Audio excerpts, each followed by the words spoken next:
E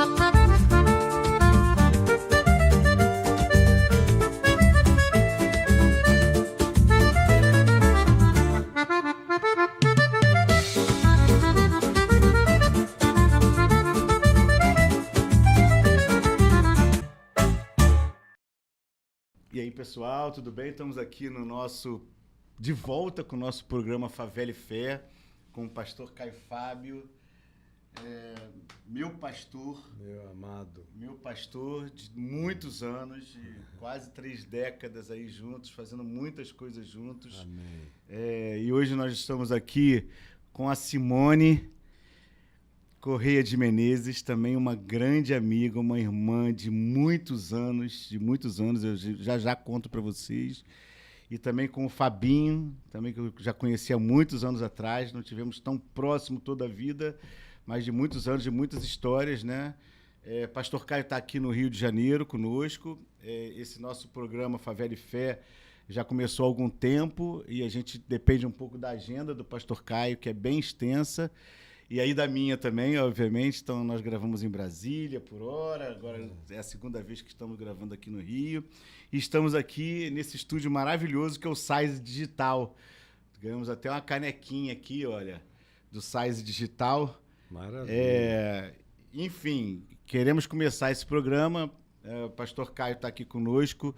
Eu quero apresentar essas dois queridos, a Simone, uma amada amiga que tem uma história de muitos anos no sistema penitenciário, foi casada com o nosso autor.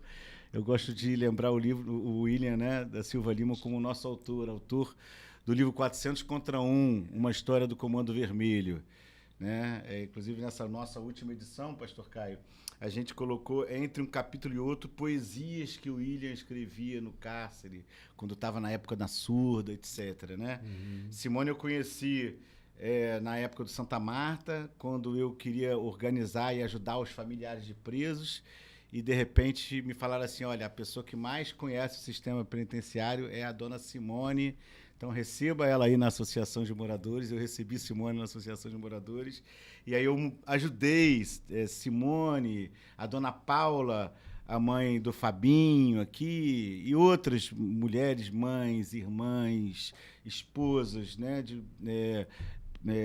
pessoas que estavam no sistema penitenciário, que fundaram a Associação de Familiares e Amigos de Presos. Simone era essa pessoa que estava ali de frente, sempre dialogando, buscando o melhor que podia para esses familiares, principalmente, né?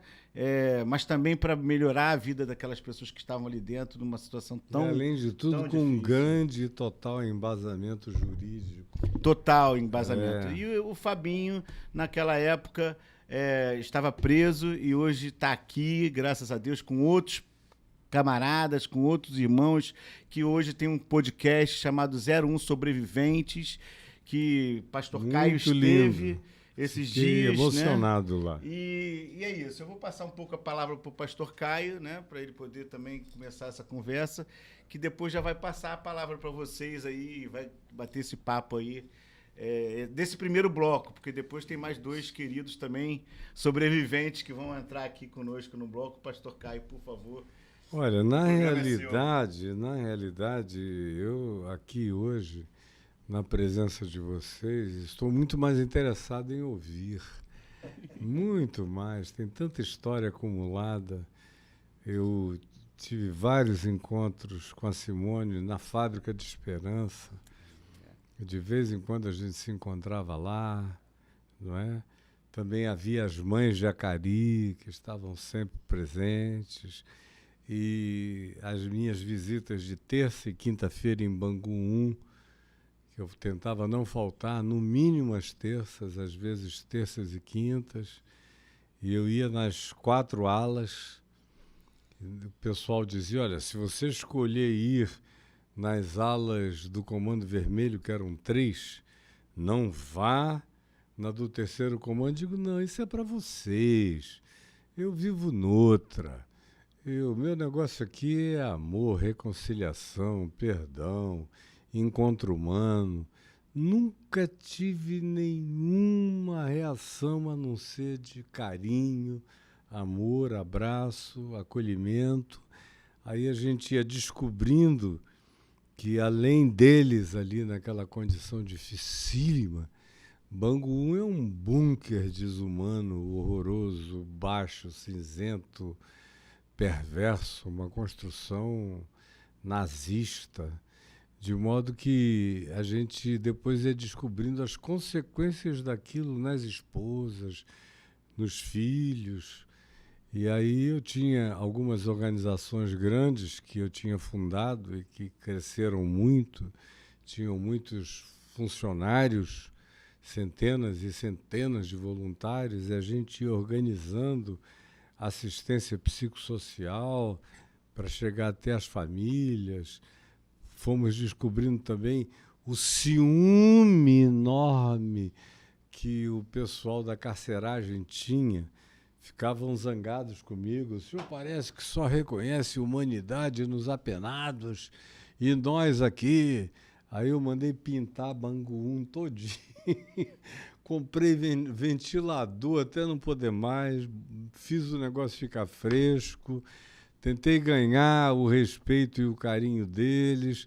Aí começamos a tentar ver se marcávamos jogos de futebol lá para a quadra, para mostrar a não periculosidade da coisa para quem chegava com o espírito desarmado, como era o meu caso. Eu levava meu filho Davi para jogar, ele jogou lá, jogou na Milton Dias Moreira, na Frei Caneca e tudo. Cheguei a levar os filhos do Dr. Nilo Batista para ir com, que era o governador, para ir também com a gente. Então eu ia envolvendo todo mundo. Levava repórteres de bom coração que queriam ouvir as histórias. E aí, tanto o Gregório Gordo, como o Escadinha, como vários outros, contaram suas histórias para eles em off. E os repórteres saíram chocados, porque as notícias que eles viam na televisão eram daquelas mitificações monstruosas que não tinham nada a ver com a realidade. Enfim, foi um tempo de uma riqueza extraordinária, de convívio humano, 4 anos intensos que foram interrompidos pelo governador Marcelo Alencar, que ficou morrendo de ciúmes, aprontou como pôde contra mim. O prefeito César Maia também, mas o César Maia, que aparentava ser mais doidinho, mas era muito mais humano. Quando o César percebeu que tinha entrado numa furada em relação à minha pessoa, ele me chamou de manhã cedo no escritório dele para um café da manhã, e eu sentei, ele falou: o senhor não tem nenhuma raiva de mim? Eu falei: não, por que eu teria? Você é só uma pessoa totalmente mal informada. Aí ele virou e falou: eu queria te pedir perdão, porque eu entrei na do Marcelo e na do arcebispo do Eugênio Salles, aí me contou a armação inteira que fizeram contra mim, Fábrica de Esperança. Foi uma montagem enorme, mas o tiro saiu pela culatra em cima deles. Eu falei: você está perdoado, meu amigo. Aí, depois de um tempo, o governador começou a ouvir as histórias verdadeiras e aí mandou me chamar. Eu já o conhecia e tal, tinha tido vários encontros com ele, mas não para tratar daquilo. Aí ele mandou me chamar, foi a Carlinha Rodrigues, que trabalhou para o Betinho e depois trabalhou comigo lá na Fábrica de Esperança e na Vinde TV. Falou: o governador está doido para te ver, vamos chegar até lá.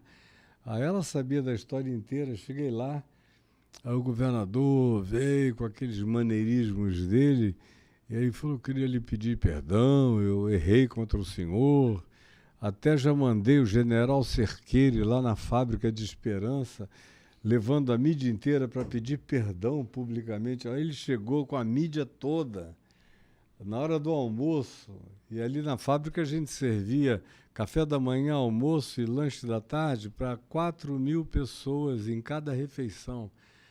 Era o que a gente pegava do Ceasa, e era tudo coisa boa que a gente processava, Aquilo tinha a sua cozinha industrial do tempo da Formiplac, então tinha uma capacidade enorme de produzir alimentos para muita gente. Aí ele chegou lá, aí no dia seguinte os jornais todos estamparam. General Cerqueira disse: vim me reconciliar com Deus porque estava trabalhando para o diabo. Aí ele foi e me pediu perdão. Eu falei: não, o senhor está perdoado. Aconselho que o senhor tenha conversas particulares com Deus, porque o senhor se orgulha das piores coisas que o ser humano podia fazer na vida. E o senhor usa como troféu de realização humana. É perverso isso. Fale com Deus. Comigo, eu aqui lhe perdoo. O senhor está justificado e perdoado, limpo na minha presença e no meu coração. Agora, fale com Deus, porque você tem coisa séria para resolver com Deus. E o senhor já não é nenhuma criança. Daqui a pouco o senhor ouve um chamado e vai. Então, tenta arrumar teu coração antes de partir. Aí a mídia fez aquele escarcéu comum, né? Normal da mídia. Mas foram tempos de uma intensidade onde essa é uma historinha no meio de dezenas e centenas de histórias intensíssimas que não deu para narrar no livro que eu escrevi, Confissões de um Pastor. A editora Record me fez cortar quase metade das narrativas porque ia ficar um livro de 800 páginas e eles não queriam que passasse de 400. Aí eu tive que sair cortando, me dando muita pena, porque era muita história. Enfim, foi um tempo de uma riqueza extraordinária, cujos frutos e resultados continuam perenes. Quando eu estive lá na sexta-feira, encontrei com você, com o Polegar e com alguns outros queridos, me deu tanta alegria de ver como você semeia uma palavra, uma sementezinha mínima. E como disse Jesus em Marcos 2, a semente por si mesma frutifica. E ele usou a palavra grega, não ele falava aramaico, mas o texto do Evangelho de Marcos usa uma palavra grega que hoje é uma palavra normal para nós, palavra automatê, de onde vem a palavra automático. Então, a semente automaticamente, livremente, por si mesma, frutifica, dá seu próprio fruto. A gente joga e a gente deixa. E ela tem vida própria. Vai crescendo, penetra a memória, entra nos sonhos, acorda a pessoa, traz reflexões que a pessoa não sabe nem de onde vem, e eclodem no inconsciente, vão fazendo o indivíduo formar alguns estratos de consciência pessoal que vão se transformando em compreensão, em atitude, em comportamento, em postura. Quando a gente menos vê, a vida está toda alterada.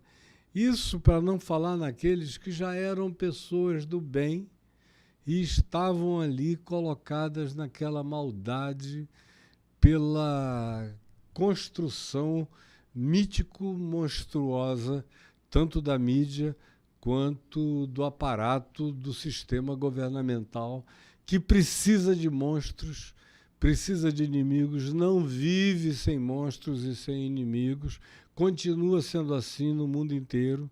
Se vê lá, o Donald Trump tem que inventar monstros para todos os lados, inimigos para todos os lados. O governo Bolsonaro aqui inventava monstros todo dia. Enfim, a gente tem que saber com o que a gente está lidando.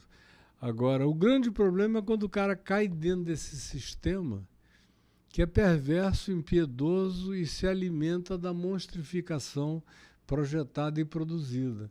Agora, o Evangelho em mim me ensinou a desmonstrificar qualquer coisa e qualquer um. Eu nunca conheci monstros. Eu até já conheci pessoas que, por exemplo, Arthur Lavigne, ou o governador Nilo Batista, quando ele era secretário de Segurança e secretário de Justiça, me perguntavam: escuta, quem aí você recomenda que a gente faça uma emancipação para um lugar um pouco mais humano, porque Bangu ninguém merece. Eu o levei lá, ele saiu aturdido de ver a desumanidade estrutural daquilo que o Moreira Franco tinha construído ali, né? E aí eu falei, ó, tem gente querida que dá para ir para Milton Dias Moreira, onde tem pelo menos sol, tem pelo menos quadra para jogar futebol, tem pelo menos mais acessibilidade e tem mais chance de dali se encaminharem para uma progressão de regime mais facilmente e menos observável pelo preconceito da mídia. Aí os primeiros eu indiquei 12 para irem para lá. E aí ele falou, e os que eu não deveria correr esse risco? Aí eu falei, ó, tem 3. No meio daqueles 48, havia 3. E um do Comando Vermelho e 2 do Terceiro Comando. Que eu dizia, são meus queridos, meus amigos, eu chego lá, me amam, me abraçam, me beijam, conversam comigo, mas eu sei que são pessoas que sofreram muito mais do que um problema de natureza social e de preconceito. São pessoas que tiveram o desenvolvimento de determinadas patologias, alguns deles, inclusive, em razão de terem sido alvejados no cérebro ou de terem recebido machadadas na cabeça, ficaram neurologicamente afetados. Agora, por outro lado, Bangu não é um lugar para essas pessoas. Elas deveriam ir para um centro clínico médico com a devida proteção e com o devido cuidado. Então, com toda a sinceridade, a gente foi falando. Quando tiramos os primeiros 12 de Bangu 1 para Milton Dias Moreira, eu fiz um acordo. Eu falei, ó, isso aqui é papo de homem, cara. Eu estou botando a minha cara na reta. Se vocês não se comportarem lá, eu é que vou apanhar de todos os lados. Aí vieram para mim, não, papo de homem é papo de homem, a gente vai respeitar o senhor. E aí 8 ficaram lá. Quando a porta abriu, houve alguém que pagou lá na porta $30 mil para o pessoal escapar, saírem, e aí foram chamar os 12. Eu não vou mencionar os nomes de ninguém, nem dos que foram, nem dos que ficaram, mas os que ficaram disseram, não, a gente tem um acordo de homem com o reverendo, a gente vai ficar aqui, só vamos sair pela porta. E eu tinha uma juíza federal, dona Neuza, que se aposentou, e assim que ela se aposentou, ela bateu continência para mim lá na Fábrica de Esperança e disse, pronto, eu agora trabalho para o senhor. Vou me dedicar ao sistema carcerário. E ela, com toda aquela influência no meio dos juízes federais e lá na vara de execuções penais, com o doutor Leonildo, né, que depois se aposentou. Me lembro que o último ato dele, antes de se aposentar, foi me ligar às 5h55 da tarde, e disse, reverendo, em 5 minutos estarei aposentado e vou me recolher na reunião dos Lagos. Mas eu não tinha peito para liberar algumas das pessoas que o senhor pediu para eu liberar. Então, eu estou assinando aqui a liberação de fulano, beltrano, cicrano, isso e aquilo outro, para um presídio de maior leveza, porque em seguida eu saio e vou para a minha aposentadoria e ninguém me acha mais. Porque eu não tenho coragem de ficar amanhã para encarar o que vem por aí. Eu digo, tudo bem, deixa que eu encaro. Pode botar na minha conta, porque a minha costa é larga, a minha cara é de diamante, eu saio perfurando pederneira, não tenho do que me esconder e não sinto medo de nada nem de coisa alguma. Aí, várias coisas como essas, e tem tanta coisa linda. Agora, naquele período, uma das figuras do Estado imprescindíveis, sem as quais a gente não teria realizado as coisas que realizou, foi o doutor Nilo Batista, que era humano, se emocionava. E eu me lembro da primeira vez que ele foi comigo a Bangu 1, que o Gregório o Gordo chamou assim à parte, aí fomos eu, ele e o Gregório. Aí ele falou, olha aqui, governador, papo de homem. Eu sou já um cara praticamente aposentado. Ele falou, eu só queria o seguinte, sair daqui para poder ter uma progressão de regime. O reverendo vai me empregar lá nas organizações dele. Eu queria ter chance de ajudar a criar meus filhos. Papo de homem. O senhor acredita em mim? Aí o Nilo ficou emocionado, olhando para ele e falou, acredito em você. Aí saímos dali, ele falou, chama o Arthur Lavigne, que tinha tomado o lugar do Nilo na Secretaria de Segurança. Nós tínhamos formado um Conselho de Direitos Humanos do Estado.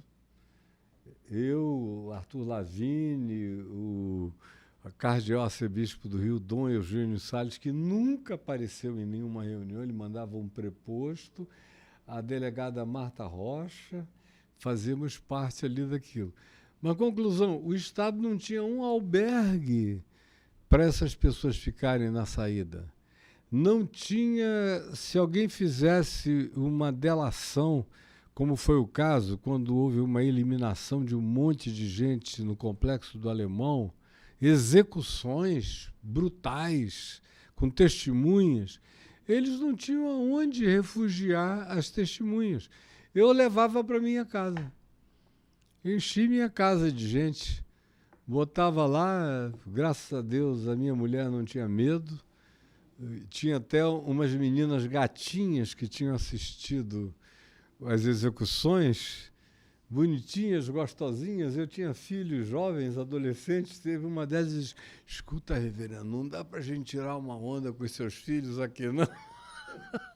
Eu digo, minha filha, fica aí, que se você conseguir escapar, já está tudo muito bem.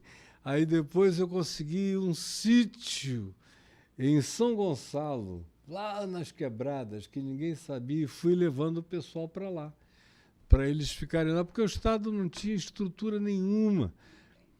Tentei reformar um albergue que tinha ali, acho que na Avenida Rio Branco, caindo aos pedaços. Comecei a reformar e mudou o governo do Brizola e do Nilo para o Marcelo Alencar. Aí o Marcelo ficou com ciúme. Não queria que eu fizesse a reforma, não. Depois esse cara vai se candidatar ao governo do Estado. E vai ser quem é que vai ganhar dele? Não sei o quê. Conclusão, eles abortavam tudo que a gente queria fazer de graça, sem custo para o Estado, com dinheiro que eu levantava, com tudo mais. Eles boicotavam, sabotavam, faziam tudo. E graças a Deus o César Maia está vivo e viveu o bastante para ter feito várias outras reflexões. Gerou um filho legal, que é um cara bem sociável, bem dialogal, bem tranquilo. A geração que o sucedeu o melhorou. Isso é que significa honrar pai e mãe, é melhorar pai e mãe. Na Bíblia, quando diz honra teu pai e tua mãe, o significado é melhora teu pai e tua mãe em ti. Então, ele tem um filho que o melhorou bastante.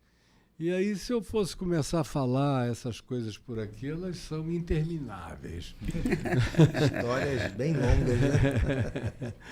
E variadas. Muito boas também de se ouvir, né? Simone, conta um pouquinho de história pra gente. Eu queria só me lembrar uma coisa, que eu fiquei enternecido com a história de amor dela com o William.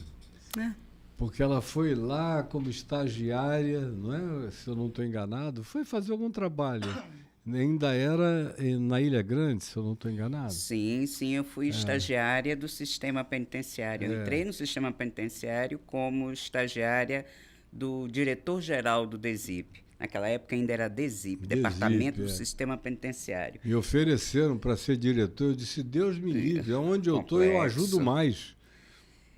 O William foi uma história de amor. Eu venho de uma família de políticos. Meu avô foi juiz, o cunhado dele, meu tio-avô, foi governador do estado da Bahia. O irmão dele foi senador da República. E quando eu encontrei o William, meu primo irmão era ministro da Saúde, do governo Sarney. E eu sempre gostei de direito, a minha família toda. Ou eram médicos, ou eram advogados. E eu era baiana, sou baiana, vim para o Rio fazer faculdade. A princípio vinha fazer medicina, queria fazer psiquiatria, mas no meio só tinha um vestibular, que era o Sesgran Rio. E para a medicina, a não ser o de Vassouras. E ninguém me deixou ir para Vassouras, nem morar em Vassouras, era ali sob tutela. E eu fiz direito. Acabei gostando de direito e nunca mais voltei a pensar em fazer medicina. Fui estudar, fui para fazer o FRJ, entrei nos estágios, fui fazer estágio no sistema penitenciário. A princípio, no gabinete. Depois a gente viu que tinha necessidade da ponta. Aí fui fazer Galpão da Quinta. Galpão da Quinta, fizemos todo um levantamento no galpão. Quando veio, isso foi em 80. Em 83 para 84, a lei de execução penal mudou completamente. Ela vem oriunda do direito italiano, então ela trouxe coisas que não existiam naquela época para o preso. Então, foi a obrigação de todo jurídico do sistema penitenciário trabalhar na aplicação da nova lei. Quem é esse preso que está no sistema penitenciário que tem direito a esses novos direitos que foram acessados agora por essa nova população? E a gente foi do gabinete fazer levantamento. Ilha Grande, tiro, porrada e bomba naquela época. Um outro tipo de guarda penitenciário, muito álcool. O sistema penitenciário é fogo. O funcionário era um funcionário de carreira, antigo, morador da ilha, ilhéu, na sua boa maioria, mas com vícios muito complexos. Você bebe, não tinha o que fazer, aí você subia, ia lá para o presídio, tirava-se uns 30 e... O sistema penitenciário hoje ele mudou. Ele continua complexo, difícil, pobre, sem perspectivas, como sempre foi. Não há trabalho, não há perspectiva de reintegração, não existe um projeto de absorção de mão de obra, seja qualificada ou para ser qualificada pelo governo, nem federal, nem estadual, nem municipal. Nunca houve, até hoje não há. Cadeia dá dinheiro, cadeia dá dinheiro e muito. Não é à toa que ela está assim. Todos. Cantina de guarda, depois cantina virou sócio de guarda com preso, comida, que antigamente era uma coisa bem interessante, porque era trabalho. O preso, primeiro, ele aprendia uma profissão, ele aprendia a cozinhar, ele fazia coisa boa para ele e com o companheiro, porque ele sabia que ele ia comer, o companheiro dele ia comer, então não era feito de qualquer jeito, ponta de coisa, tudo jogado de qualquer jeito, aquela coisa quase que azeda. Aquela xepa nojenta. Né? Então era uma comida bem feita, só que isso não tinha nenhum interesse para o Estado. Mas isso era resgate, isso era trabalho de volta à sociedade. Mas isso também nunca foi desenvolvido. Então é mais fácil você fazer o que eles fizeram, você distribuir o sistema penitenciário por todos os 171 da área. Então virou um grande negócio. Você come mal. Eu me lembro de Bangu, comida vinha de Niterói, mas ela não vinha de Niterói direto para Bangu, ela vinha fazendo um roteiro. Primeiro ela passava nas cadeias de Niterói, descarregava, atravessava a ponte, aí começava Frei Caneca, toda aquela área ali, aí depois ele ia a Água Santa, e a Água Santa ele caía na Avenida Brasil. Quando ele chegava em Bangu, ela estava azeda. Pergunta a mãe dele. A mãe dele é uma das pessoas que a gente fiscalizava as panelas. Você abria assim, às vezes tinha uns bichinhos desse tamanho, branquinho assim, ó, na borda dela. Você se queixa para quem? Para o diretor da unidade prisional? Se queixa para o guarda? Não tem para quem se queixar. Foi aí que houve a necessidade da gente se juntar para pleitear do Estado aquilo que ele tinha uma obrigação de fazer, né? Quer dizer, a gente acabou sendo... Pois é, você acaba sendo militante na marra, né? Quer dizer, ali era um amor de mãe com a mãe dele, um amor de mulher, né? O William foi a pessoa que eu escolhi viver. Foi complexo? Foi. Abrir mão de muita coisa? Abri. Tive que trocar toda a minha vida? Claro que sim. Faria tudo de novo? Faria. Foi o homem que eu escolhi. Eu não quero outro. Não me casei de novo. Não precisava de outra pessoa. Foi a pessoa que eu escolhi viver. Temos ajuste a fazer em algum momento lá no universo? Sim, claro. Um grande marido, um pai complexo, como todo pai preso. Ele não está no dia a dia da família. Ele é aquele cara que às vezes quer botar para quebrar em cima do filho, mas ele diz, caraca, eu não estou em casa, cara. Como é que eu faço? Ele não vai, sabe? Eu não estou no dia a dia dele. Então, a única vez, às vezes, que ele consegue vir de boa, é esse dia que eu tenho que agarrar no pescoço dele. Então, vou fazer por menos. Mas essa mãe precisa. Então, é uma vida muito difícil. Essa troca, você querer um equilíbrio familiar dentro de tanta perspectiva desequilibrada. É muito complexo você acordar seu filho 1h30, 2h da manhã e dizer assim, ó, começa a se arrumar. Porque você não vai de carro. Você vai de ônibus. Então, eu me lembro, é um ônibus de Copacabana à Central do Brasil, um ônibus da Central do Brasil até Bangu. Aí de Bangu você pegava, acho que era o 813, que aí você ia lá para dentro. Tem um chão ali grande.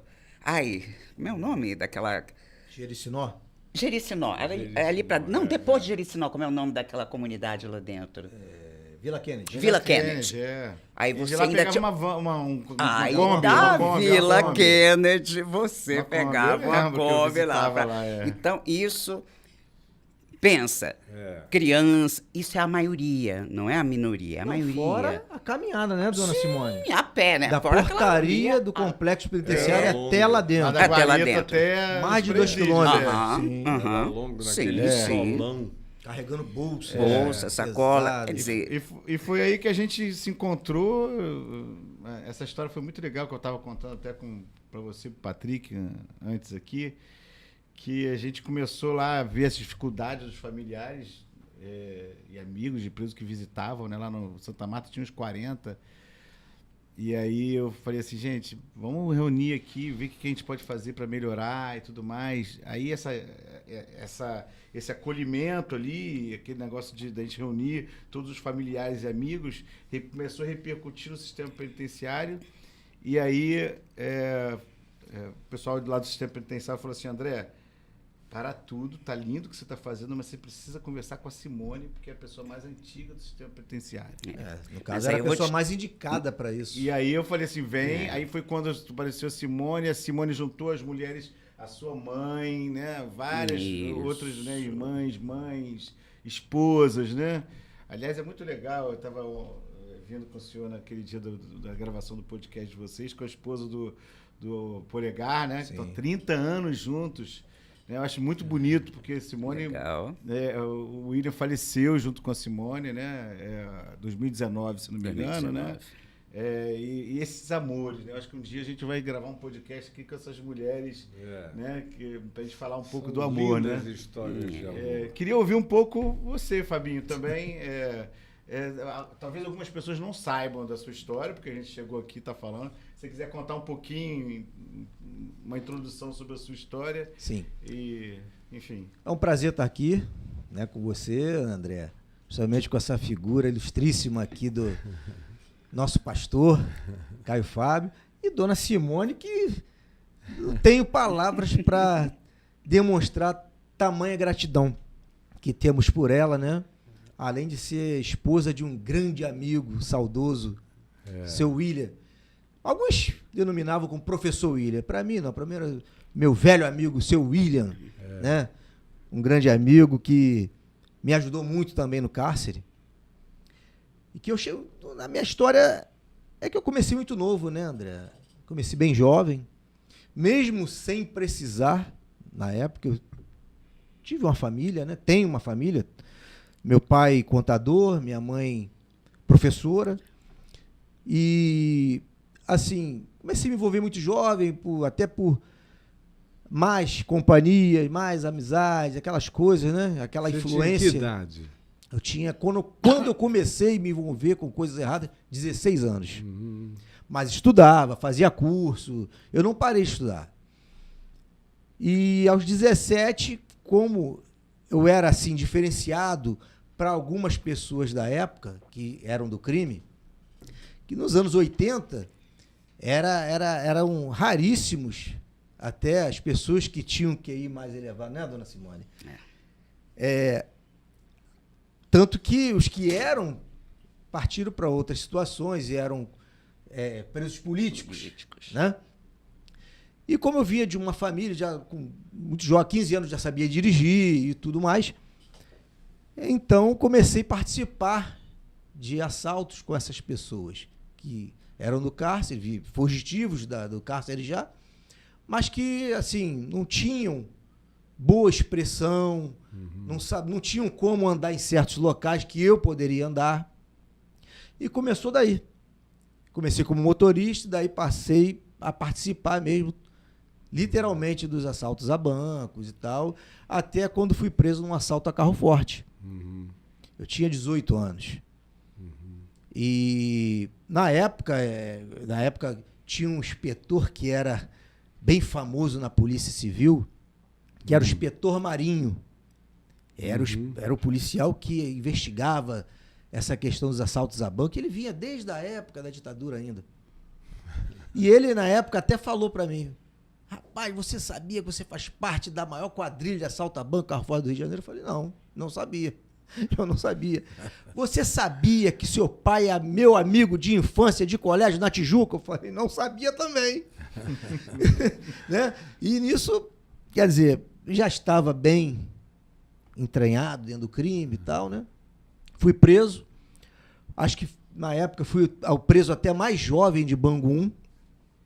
Cheguei lá com 19 anos. Se não falta, eu acho que o Robson também. Você não lembra do Robson? Caveirinha? Robson Rock. Robson Também Rock. chegou bem jovem, que na época foi preso pelo sequestro do Medina, né? Caveirinha, lá do Chapéu Nós éramos os mais jovens. Não, ele era Pavão Pavãozinho. Isso mesmo. Nós éramos os presos mais jovens. E nesse interim, que eu até citei no podcast, na entrevista do nosso ilustre pastor, que eu ganhei a minha liberdade por excesso de prazo, inclusive por um habeas corpus feito pelo William e pelo Gregório, né? Que meu advogado mesmo já tinha perdido 3 habeas corpus. E eles me ajudaram com um feito à mão, com a folha de caderno, e nós conquistamos ali a minha liberdade em 1992. Que maravilha. Né? Fui um dos primeiros presos a sair de Bangu pela porta da frente. Que maravilha. Mas, infelizmente, ali eu ainda não, muito jovem, ainda naquela volúpia, né? E aquela coisa da época da ditadura, querendo ser guerrilheiro, com aqueles pensamentos de lutar contra o Estado, que era opressor, né? E continuei na vida do crime. E aí, ali eu ainda era assaltante, passei já a me envolver com o tráfico, né? Aí, no Morro do São João, ali com 22 anos, mais ou menos, 22 anos, passei a me envolver com o tráfico e aí a coisa foi só crescendo, né? Como diz na palavra de Deus, não é, pastor? Um abismo trazendo outro abismo. Ao invés de eu procurar sair, eu fui entrando, me aprofundando cada vez mais na vida do crime, me tornando quem me tornei, né? Acabei me tornando depois dono de favela de Manguinhos, do tráfico, né, de drogas ali, e um dos maiores traficantes do estado, e a coisa foi bem pesada. E fugi também, né? Teve uma época, na época que eu fui para o Bangu, foi que eu vim de uma fuga já da Água Santa, do Presídio de Franco. Em que ano? Eu fugi em 91. 91 do Presídio de Franco, fui preso, fui para Bangu, fiquei um ano e pouco, e foi quando eu consegui o habeas corpus. Foi em 91 que a gente iniciou os trabalhos em Bangu. Foi, eu lembro. Então, Daí, dessa minha história, em 98, ganhei a progressão de regime, né? Fui beneficiado, me evadi do sistema, na semiaberta. Fiquei 1 ano em liberdade, fui preso em Santa Catarina. E após isso, devido àquelas guerras de Morro de São João com macaco, eu já estava preso. E veio a queda do helicóptero, né? Eu estava em Bangu 1. Fui transferido para a Penitenciária Federal, em Campo Grande. Ficando lá por 4 anos, mais ou menos, em Campo Grande. E sendo transferido depois, remanejado para a Penitenciária de Mossoró. Onde o fiquei... helicóptero aqui do meio quilo? Não, aquilo foi na penitenciária. Esse que me levou para a Federal foi numa guerra de tráfico. Caiu de 2 comunidades. Da polícia Foi militar. alvejado e caiu. Foi alvejado. Então, fiquei por mais 4 anos e 10 meses em Mossoró, onde comecei a estudar, já estava com outra cabeça, já não estava suportando mais aquilo, a bem da verdade, né? Estava com mais de 40 anos, estava com 45 anos. E o tempo voa, né? Voa, pastor, voa. Entra criança, de repente, está com 45 anos. A gente, na verdade, eu fiquei metade da minha vida no cárcere. Né? Comecei a mudar a minha ideia de onde vai parar isso? Eu vou morrer na prisão? Eu não queria isso para mim, né? Até que um dia, inclusive, perdi meu pai na prisão. Tenho filhos, tenho 6 filhos. Nesse período todo você teve filhos? Tive filhos. O único que eu estou criando é esse agora, que eu tive um temporãozinho, né, pastor? Com 5 anos. Tá com 5 anos, é o que eu estou podendo criar. Que nenhum dos outros eu pude criar. Não pude acompanhar o crescimento deles. Mas eles estão bem? Estão bem, graças a Deus. Todos trabalham, todos... Deus ajudou até nisso, porque não permitiu que eles se envolvessem com nada de errado. Mesmo tendo essa minha influência má, né? Graças a Deus estudaram. Mas deve ter tido uma retaguarda boa. Sim, minha mãe. Porque ser uma retaguarda... Minha mãe não permitiria, nunca isso. E você saiu com quantos anos? Eu saí com 46 anos da prisão. 46. 46. Em que ano? 2016. 2016. Saí da Penitenciária Federal de Mossoró. Que nesse inteirinho aí foi quando, já em 2014, sim, 2014, foi descoberto, minha mãe descobriu que estava com um câncer no sangue. Um subtipo de leucemia, que é a doença do linfócito T. E que é uma doença nova, e que na época ainda os médicos ainda estavam estudando. E aí ela falou para mim, me passou essa situação, acabou comigo. Imagina, irmão, mesmo. E ela me falou uma coisa que até hoje mexe muito comigo. E que ela iria morrer e eu não poderia nem dar o último adeus. Como aconteceu com meu pai. Isso não entrou só na minha cabeça, entrou no meu coração. E ali ela me fez prometer que eu iria largar a vida do crime. E eu prometi. E dali, a promessa que eu fiz para minha mãe, eu fiz um voto com Deus. Que eu iria largar a vida do crime. Eu não fiz barganha, eu fiz um voto, mas não como barganha. Um compromisso. Um compromisso mesmo, que eu iria largar. Eu já estava decidido.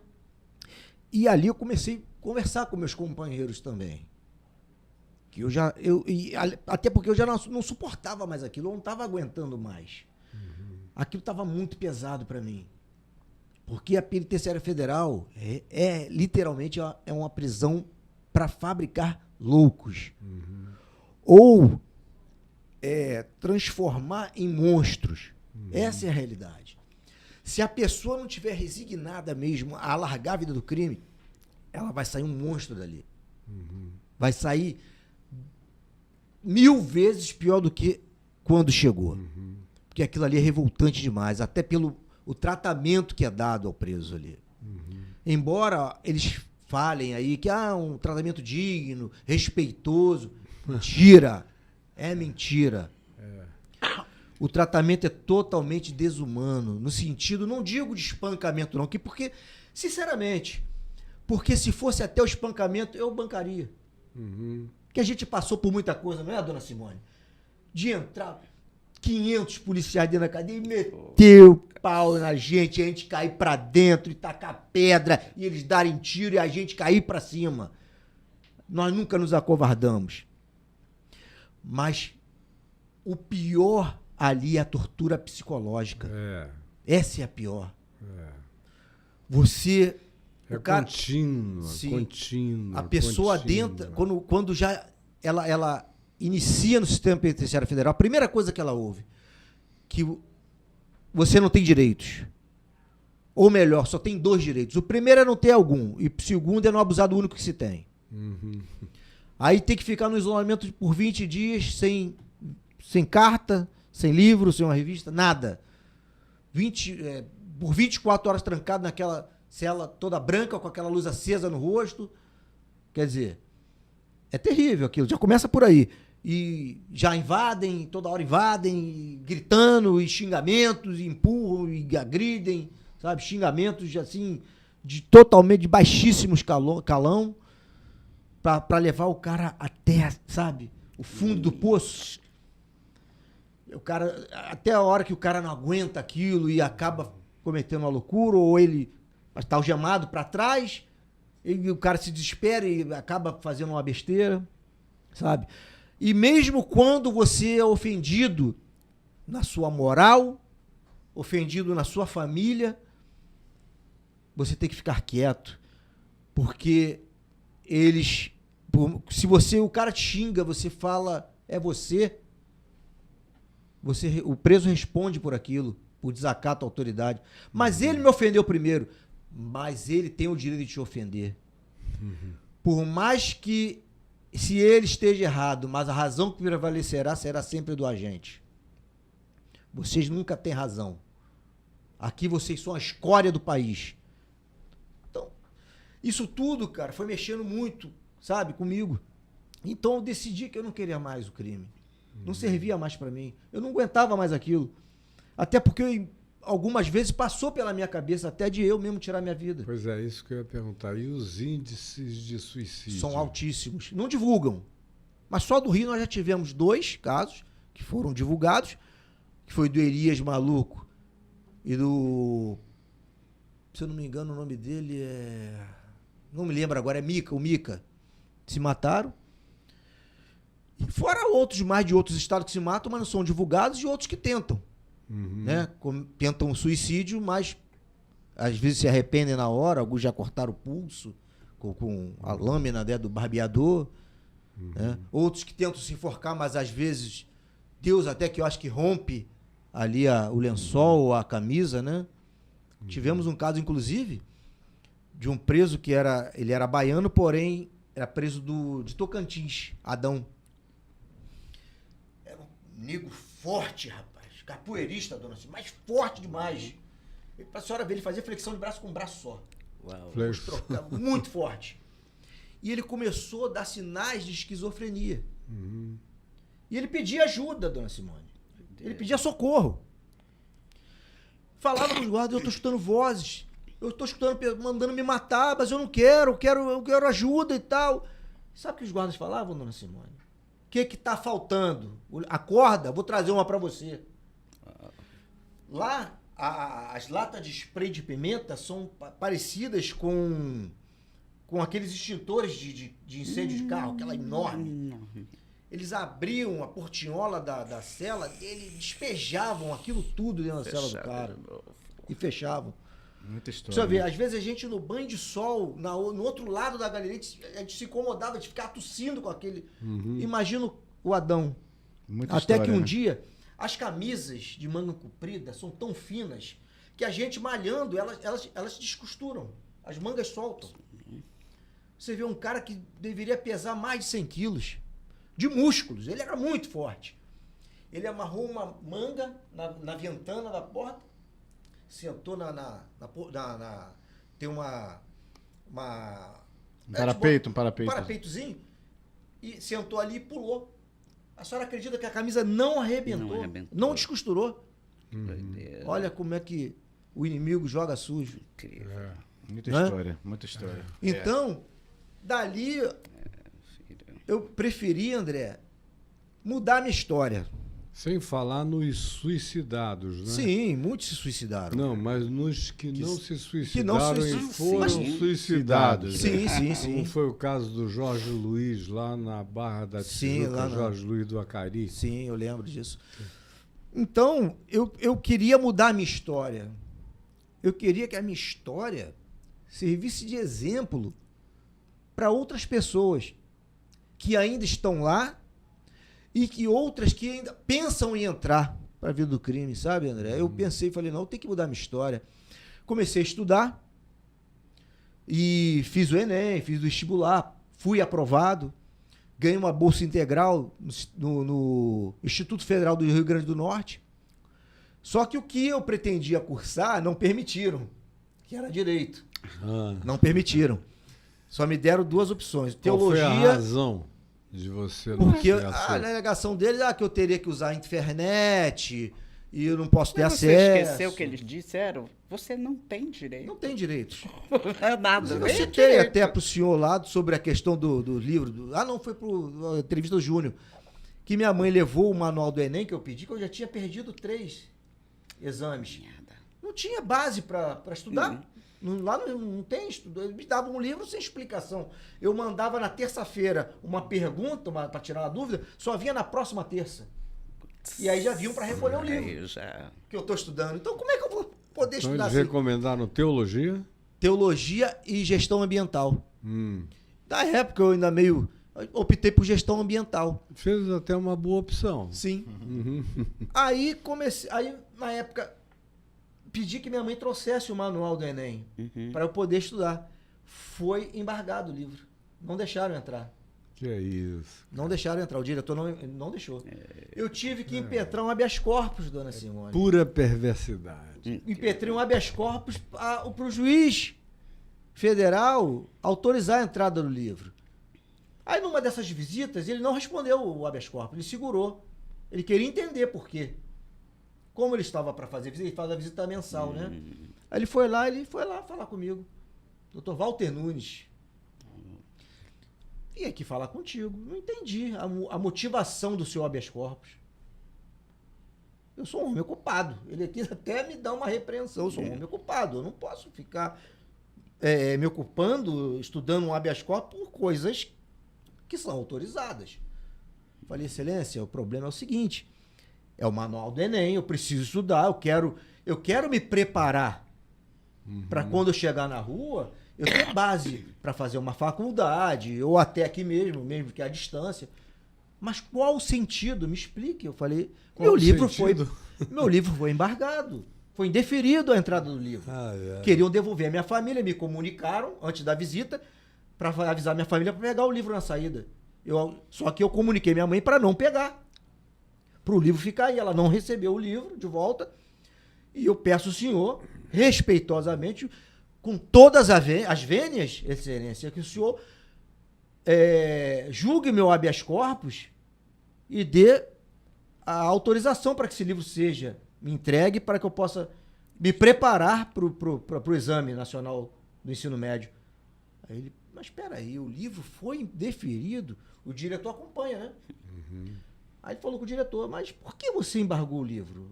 Indeferiu a entrada do livro? Excelência, porque aí fica muito fácil para ele. Aí o juiz falou, peraí, aí não. Espera aí. Mas esse é o sentido da coisa? Para que seja fácil para eles? Porque se em liberdade as pessoas têm essa possibilidade, que é um livro vendido em bancas de jornal, nas livrarias, por que não pro apenado? Por que o apenado não tem o direito? Então a gente está aqui para segregar? Para piorar a vida deles? Não. É para facilitar. Para que ele tenha uma base para chegar em liberdade, ele tenha mudar a vida dele. O livro está autorizado, você é o diretor, mas eu que mando na penitenciária. Aí mandou chamar o chefe do setor de reabilitação, traga o livro agora, e esse livro não conte, porque lá são liberados determinada quantidade de livros. Certo. Por um certo tempo. E esse livro não entra na contagem do livro, vai ficar efetivo com ele em cela. Mas ficaram... Fabinho, me conta um pouco rapidamente, pra Sim. gente... Vai para um outro bloco, né? Me fala um pouquinho do programa, do podcast de vocês. Sim, nós temos... Pro nosso público nós tivemos também, para poder acessar lá, né? Certo, obviamente. nós tivemos a ideia, né? Somos 4. Eu, Alexander, ex-Polegar, da Mangueira, o Patrick, do Vidigal, e o Robson, da Kelso, que é o Robinho, de fazermos esse podcast entrevistando pessoas que mudaram de vida também, que foram do crime, foram ex-apenados. São histórias contadas por seus próprios protagonistas, não por terceiros.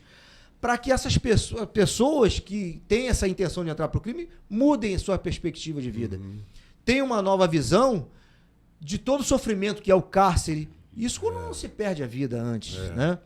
Então vão lá pessoas que já têm sequelas de tiro, tem tiro na cabeça, pessoas assim como eu, o Alex, eu cumpri 25 anos, o Alex 18, Robinho 11.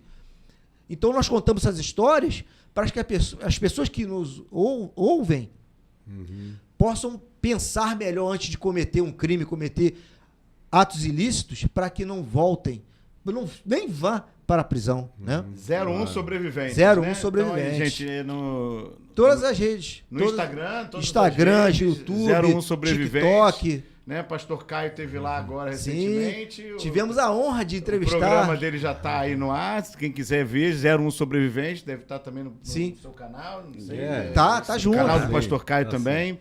E a gente, infelizmente, Publicação conjunta. está chegando ao fim desse primeiro bloco, né? Quero agradecer, porque também a gente tem aí 2 outros parceiros que estão aí também para entrar no próximo bloco, né? Estejam conosco, né? Nosso canal do YouTube, a gente está chamando agora Pastor Caio de TV. A NF está totalmente reformulado, vai ser super fácil agora achar todo o nosso conteúdo, né? Beleza. Convidar vocês para acessarem nossas redes, nosso portal www.nf.org.br. Mais uma vez, agradecer a SD Digital. Se vocês quiserem um estúdio muito bom de podcast, é aqui que vocês vão encontrar, né? Agradecer a presença da Simone também. Se vocês quiserem tomar as melhores cervejas do Rio de Janeiro, é o Rio Tap Beer House. Tem que fazer uma publicidade também, né? Eu estou precisando ir lá, conhecer essa variedade de sabores. Bom. Só que eu quero levar a minha mulher e uma filha minha que é... A Bruna já conhece. Já conhece? Ela que vai levá-lo. Então ela vai me levar. Rio Tap Beer House, a melhor carta de cerveja, eleito pela Veja, Rio 2 vezes, né? Aí, ó, tem que levar o pessoal lá para conhecer. Vamos lá. E a gente vai ficar por aqui com esse bloco. Vamos entrar para o próximo bloco. Quero agradecer mais uma vez Pastor Caio aqui na Agência de Notícias das Favelas, comandando junto conosco aí o Favela e Fé. E é isso, foi muita fé para vocês chegarem até aqui. Eu me arrepio, Fabinho, de ver você aqui, Simone, com todo o progresso que ela e a família. Eu sempre me emociono quando eu falo dela e da família dela. Ontem eu fiquei muito emocionado Tá, André? quando a gente falou ontem à noite no WhatsApp e eu vi que a estruturação está bem feita, o social media, tudo isso, eles estão fazendo com começo, meio e fim. Tudo organizadinho. Lindo, eu fiquei todo feliz, fiquei emocionado, Fabio. E estamos trocando, né? Mesmo. Estamos trocando. Tem aí uma caneca que já o pessoal vai divulgar aí. Inclusive, também. trouxemos para presentear o pastor, você, André, a dona Simone. Tá? Trouxemos aí a nossa... Ele exagera, ele bota o meu rosto e o meu nome aqui, eu sou só um coadjuvante. Esse programa só existe, bom, pelo menos o nosso, por causa do Pastor Caio, né? Essa foi a nossa ideia de realmente falar sobre favela e fé, porque cada um pode até ter a sua religião na favela, mas todos têm uma fé, que é o que nos move para estar aqui agora, que nos moveu a Simone para ter criado tudo que criou e criado os filhos que estão hoje com uma família linda. Você, Fabinho, Simone, você é muito linda, minha querida, muito linda.